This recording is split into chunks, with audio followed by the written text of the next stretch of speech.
Hello student, welcome to again my YouTube channel shrub botany classes.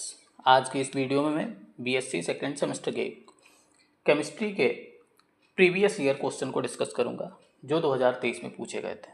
ठीक है, जिससे आपको थोड़ा कॉन्फिडेंस भी आ जाएगा। तो जैसे कि हम बात करें, पहला क्वेश्चन दे रखा है और ये क्वेश्चन हिंदी और इंग्लिश दोनों में है।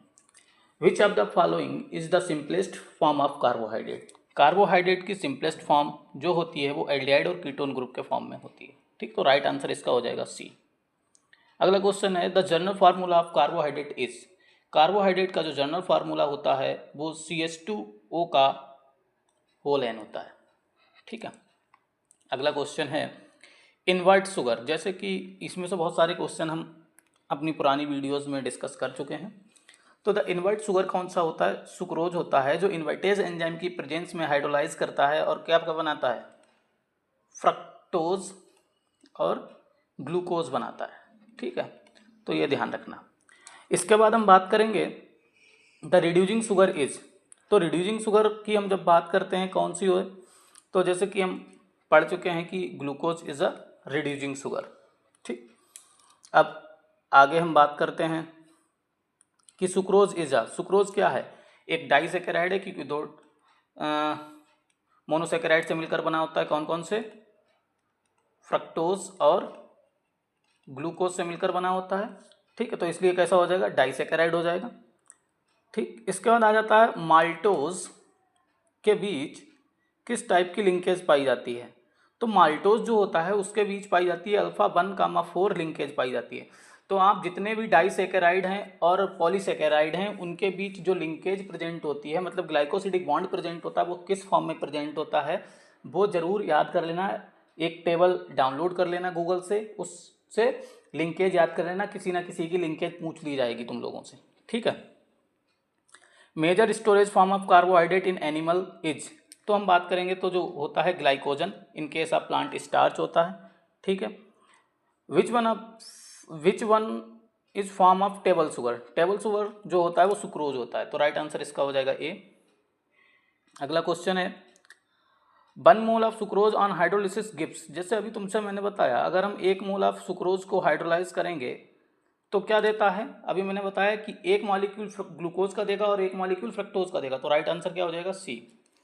ठीक है, क्वेश्चन नंबर 10 की जब हम बात करते हैं, which statement falls in case of glucose. Glucose के केस में क्या चीज़ गलत है? ठीक है, तो ये पूछा है। तो जैसे पता है कि ग्लूकोज जो है वो एल्डोज शुगर होती है और फ्रक्टोज जो होती है वो कीटोन होती है। तो ये तो राइट स्टेटमेंट है। और पूछा क्या है? False. On heating with HI it takes shape and hexane, ये भी सही बात है। It does not give 2,4 DNTP test, ये भी सही बात है। गलत कौन सी बात है?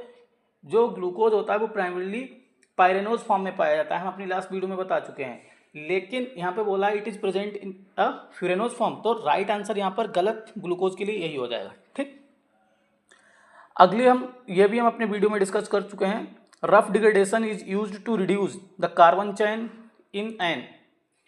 तो जो रफ डिग्रेडेशन होता है वो एल्डोज कार्बन चेन को सॉल्टर करता है। ठीक है, तो राइट आंसर ये हो जाएगा। अगला क्वेश्चन नंबर 12 है which of the following is an example of epimers. हम बात कर चुके हैं इपीमर्स क्या होते हैं। एक कार्बन पर इनका डिफरेंस पाया जाता है और वैसे सिमिलर स्ट्रक्चर होता है, वो इपीमर्स होते हैं।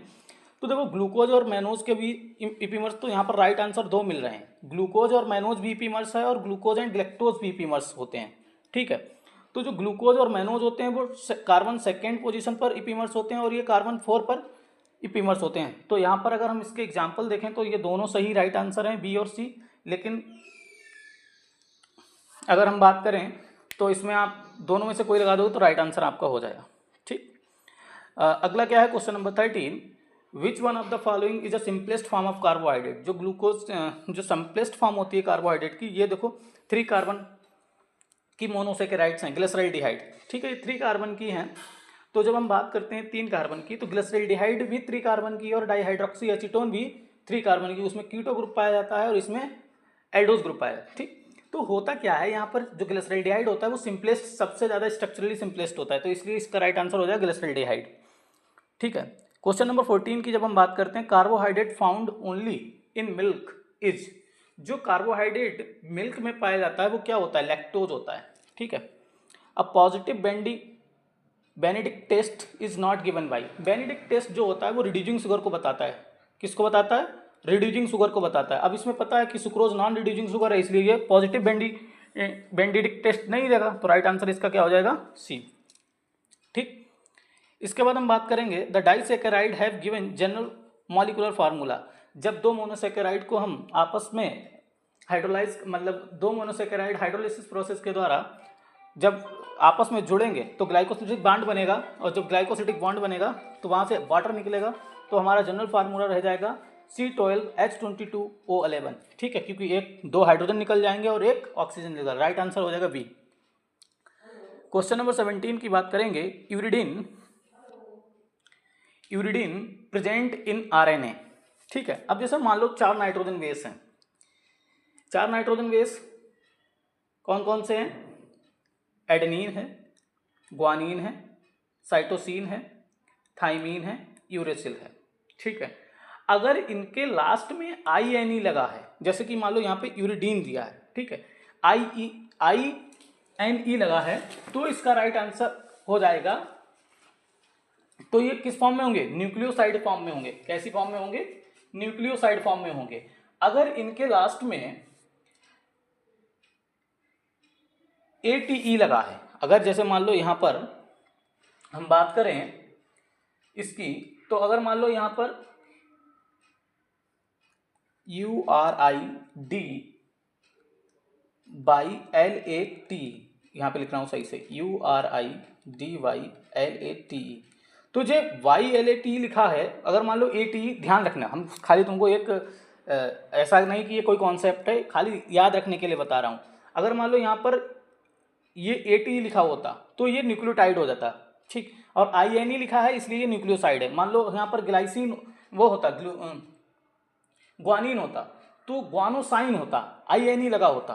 ठीक है, तो INE अगर लगा है दैट मीन्स वो न्यूक्लियोसाइड है, और अगर ATE लास्ट में लगा है दैट मीन्स वो न्यूक्लियोटाइड है। तो यहाँ पर राइट आंसर हो जाएगा ए। ठीक, अगला क्वेश्चन है कि न्यूक्लियोसाइड कंटेन, जैसे कि हम बात कर चुके हैं पहले भी, आपको वीडियो में भी डिस्कस कर चुके हैं कि न्यूक्लियोसाइड क्या होते हैं। तो न्यूक्लियोसाइड जो होते हैं वो होते हैं शुगर प्लस नाइट्रोजन बेस। ठीक है, तो राइट आंसर क्या हो जाएगा? Base and sugar. ठीक, अगला क्वेश्चन है कि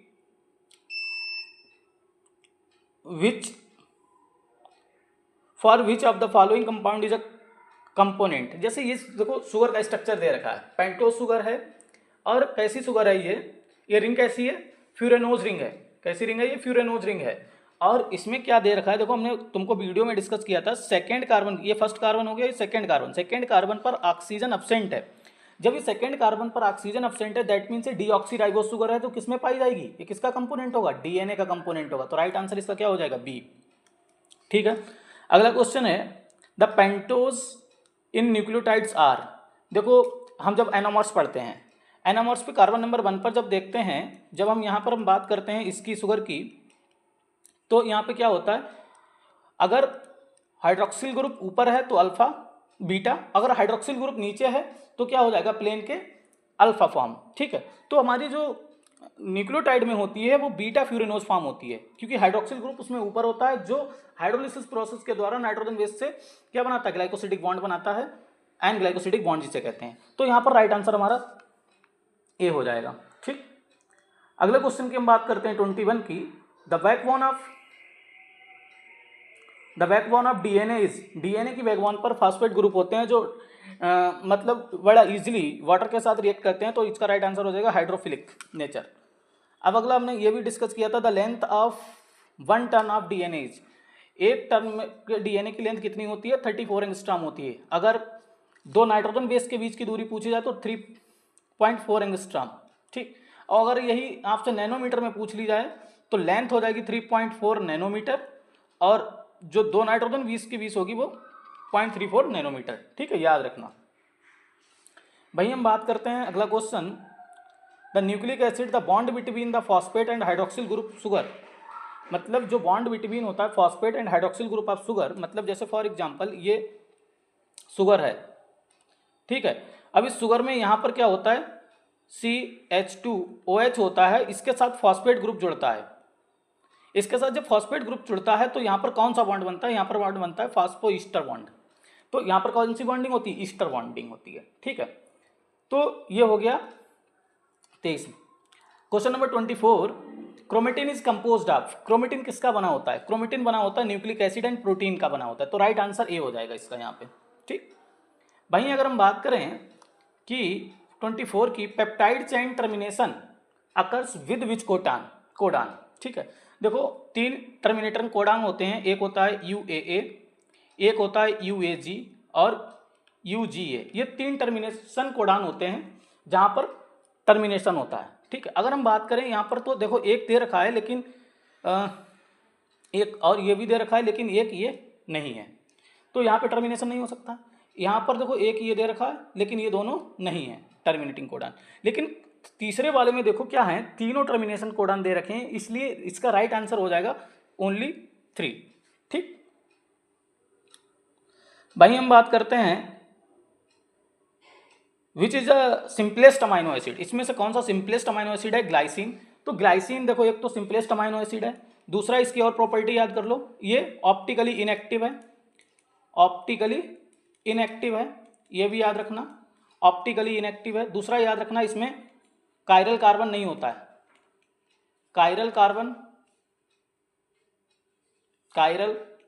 कार्बन अब्सेंट होता है इसमें, ये याद रखना, ठीक है।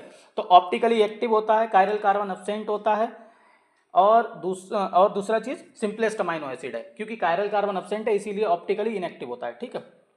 अगला क्वेश्चन है which one is an essential amino acid, इसमें से कौन सा इसेंशियल अमाइनो एसिड है। तो राइट आंसर इसका हो जाएगा leucine, leucine is a essential amino acid. अब जैसे हमने अपनी वीडियो में तुमको बताया था, देखो essential non essential amino acid की टेबल याद कर लेना डाउनलोड करके, क्वेश्चन बन सकता है यहाँ से 100%। जैसे हमने तुमको अपनी वीडियो में बताया था कि PK1 और PK2 से हम आइसोइलेक्ट्रिक पॉइंट मतलब कि PI वैल्यू कैलकुलेट कर सकते हैं। PI वैल्यू कैलकुलेट करने का फार्मूला हमने बताया था PK1 + PK2 / 2, ठीक है। तो दोनों की वैल्यू अगर पुट करके हम जो निकालेंगे तो राइट आंसर आ जाएगा हमारा 5.97, ठीक है। तो आप लोग हमें कमेंट बॉक्स में कैलकुलेट करके इसका आंसर एक बार फिर से लिख के मुझे बताना, अपने आप से कैलकुलेट करना एक बार। फार्मूला यही है PK1 + PK2 / 2, ठीक। वहीं अगर हम बात करते हैं कि number of chiral centre in isoleucine, अब इसके लिए तुमको स्ट्रक्चर पता होना चाहिए। कायरल सेंटर हम बता दे रहे हैं, जब किसी अल्फा कार्बन के साथ 4 डिफरेंट टाइप के ग्रुप जुड़े हुए होते हैं तो वो क्या होता है, कायरल कार्बन होता है। जब 4 अलग अलग तरीके के ग्रुप लगे होते हैं किसी कार्बन आइटम के साथ तो वो कैसा कार्बन है, कायरल कार्बन सेंटर होता है, ठीक है। तो जो आइसोल्यूसिन होता है, आइसोल्यूसिन में 2 कायरल कार्बन सेंटर होते हैं, ठीक। ये आप लोग अपना देख सकते हो। अब एक चीज ये हो सकती है कि हाउ मैनी एनैंशियोमर्स या इसके आइसोमर्स कितने टाइप के हो सकते हैं, तो उसके लिए फार्मूला हम लगा सकते हैं 2n, 2n, n equal to होता है यहाँ पर नंबर ऑफ कायरल कार्बन। तो हम इसमें अगर वैल्यू रखेंगे 2 तो 2, और इसमें कायरल कार्बन कितने हैं आइसोलेशन में 2 हैं, तो 2, तो मतलब इसकी 4 और फॉर्म बन सकती हैं, कितनी, 4 और अदर फॉर्म भी बन सकती हैं। तो ठीक है, ये अगर मान लो तुमसे पूछ लिया जाए ग्लूकोज का, तो ग्लूकोज में 4 कायरल कार्बन होते हैं, तो 2 अगर हम n करेंगे तो 2 4, तो ये आ जाएगा 16, मतलब कि ग्लूकोज की 16 अदर फॉर्म भी बन सकती हैं, ठीक है। इसके बाद हम बात करते हैं the number of chiral centre in glycine is, glycine में कायरल सेंटर नहीं होता है, राइट आंसर हो जाएगा इसका डी। तो मैंने इस वीडियो में 30 प्रीवियस ईयर के क्वेश्चन डिस्कस किए हैं। नेक्स्ट वीडियो में मैं कंप्लीट जो 70 क्वेश्चन बचे हैं वो डिस्कस कर दूंगा। Please like and subscribe my channel. Thank you student.